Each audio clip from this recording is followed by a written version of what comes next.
Hey guys and gals, Alton over here.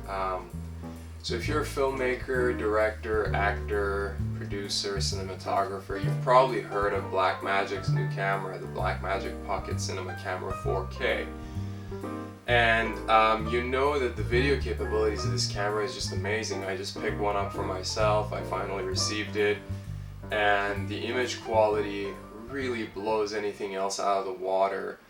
But when I was out testing some footage or shooting some test footage with our favorite subject, our wives and girlfriends, shooting bricks and flowers as she calls it, I realized how bad the battery life was, and I watched some video tutorials on DIY solutions for like power options of the camera and stuff, and I ran into some videos by Tom Antos, and he talked about these external battery packs, but they really don't have any way of connecting it to your rig.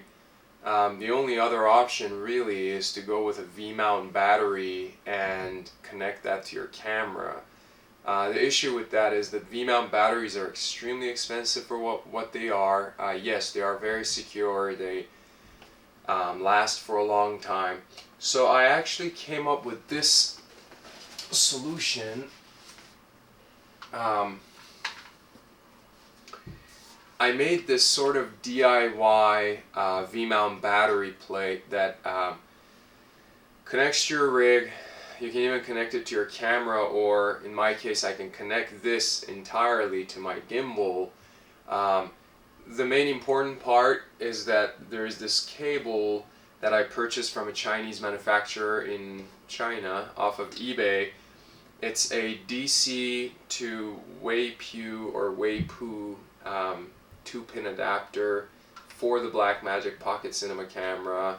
I mean, Blackmagic, if something has the word poo in its name, it's a pretty good indication that you shouldn't use it in your product, but it's strong, whatever. So this goes from this battery pack, which is a Talent Cell 6000 milliamp battery pack. A similar V-mount battery in its price range goes for about 150 bucks. I'm going to show you how to make like 3 of these for 150 bucks. So, you know, this kind of runs your camera for like 2.5 to 3 hours. The battery itself costs 29 bucks, and you're going to get some stuff from like Home Depot and stuff to be able to mount this to your camera. And what's cool about this thing is that if I loosen this, if I want to change these on the fly, all I have to do is unplug the cable and just pull it out. And I made these things in such a way that when you put it back in, like if you were gonna put another one of your battery packs in, when you slide it in, just kind of like a V-mount battery, it doesn't fall down through the bottom, so it actually holds it in its place, and you can kind of go ahead and tighten it into place and use it that way. So I'm going to show you how to make these guys. If you're one of those people that says, well, that's a lot of effort, why didn't I just buy a V-mount battery? Yeah, why don't you? Just don't watch the video, go buy a V-mount battery. I personally like crafting things and coming up with new innovations and stuff, so if you have the budget to buy a bunch of V-mount batteries, then do that. Why watch this video? But if you stuck around because you want to get, you know, I'm probably going to make like 3 or 4 more of these guys. So if you want to do the same thing, stick around. I'll show you how to make this thing. It's very easy if you're kind of, you know, tech savvy or handy. Even if you're not, it's actually still pretty easy, so stick around.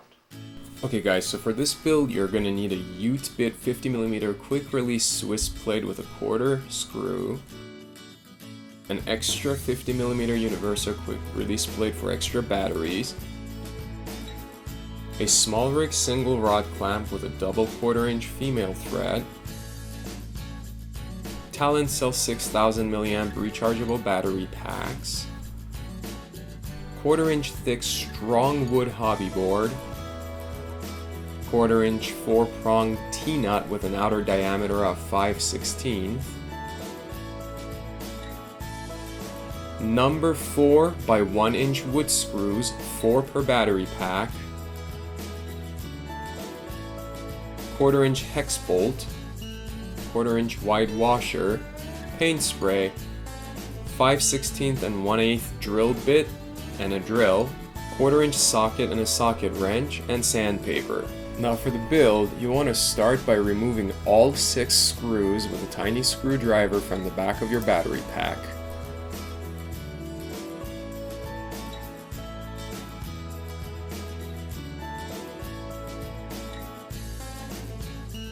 Then you want to use some gaff tape to tape the power button and the DC outlet of the battery pack to the thinner side of the case. You'll do this because the circuit module is slid into the thicker side of the battery and will not come out easily if you don't do this. After that, turn the battery upside down and gently slide the thicker side of the battery case up.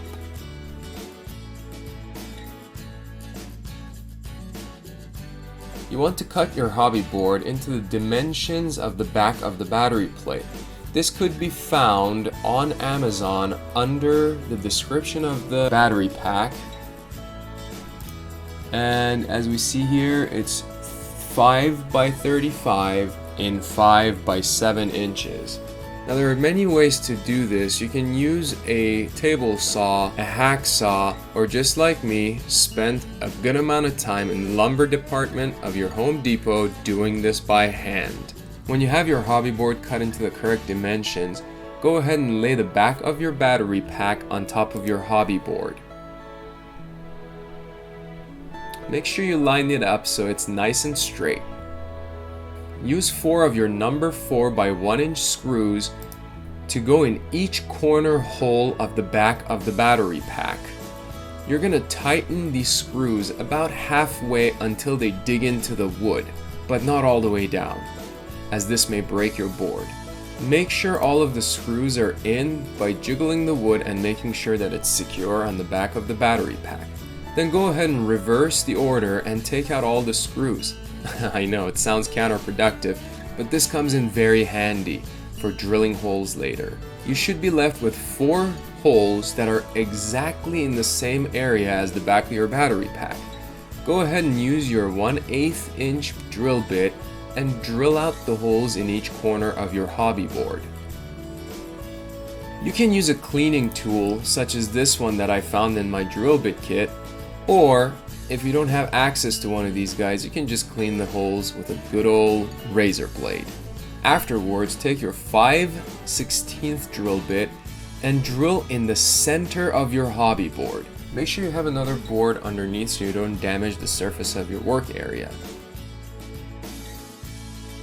Next, you want to make a 5/16 hole in a scrap piece of wood.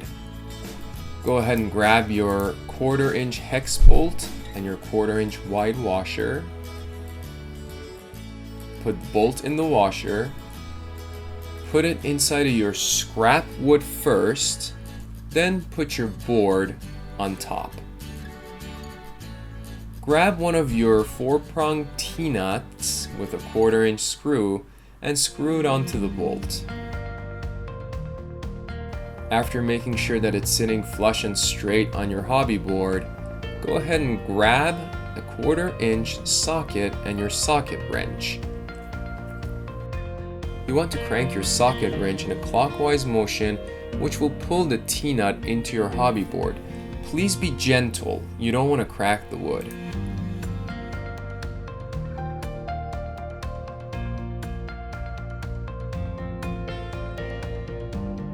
Afterwards, go ahead and take the bolt out. So now you are left with a 1/4" female thread in the bottom of your hobby board. Go ahead and sand your hobby board now if it's rough to the touch or if there are any blemishes on top that you don't want. You can paint it any color you like now.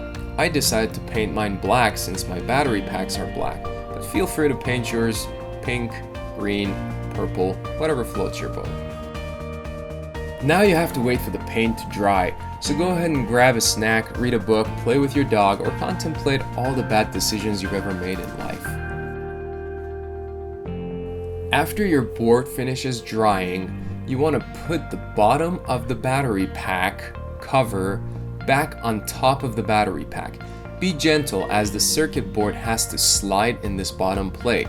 Take 2 of the original screws and put them in the middle 2 holes of the back plate of the battery, and go ahead and screw them in place.